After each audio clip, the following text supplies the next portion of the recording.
یہ آپ دیکھ سکتے ہیں کہ یہاں پر زمان پار کی طرف جانے والا جو رستہ ہے یہ وہ برج ہے جہاں سے زمان پار کی طرف سے کینال روڈ سے رستہ جاتا ہے. اس کو یہاں پر بند کر دیا گیا ہے. پولیس جو ہے وہ اس کی بھاری نفری یہاں پر موجود ہے. آپ کو مناظر دکھا رہے ہیں. یہاں پر جو ہے وہ واٹر کینن کا استعمال بھی کرنے کے لیے گاڑی منگوا لی گئی ہے اور پولیس جو ہے وہ یہاں پر آ چکی ہے اور کم بستہ ہو چکی ہے. آپ یہاں پر لائیو مناظر دیکھ سکتے ہیں. پولیس کی ڈھیر ساری یہاں پر نفری جو ہے یہاں پہنچ چکی ہے.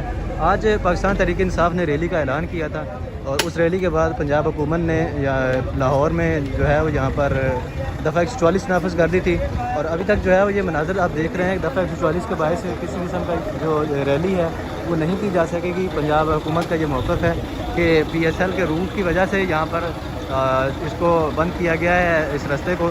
یہ وہ رستہ ہے جو یہاں سے اس طرف زمان پار کی طرف جاتا ہے. آپ دیکھ سکتے ہیں کنٹینر لگا کر برج کے نیچے سے بھی بند کر دیا گیا ہے. رستے سارے بند ہیں یہاں پر اور سیکیورٹی کی جو ہے وہ بہت بڑی تعداد یہاں پر آ گئی ہے.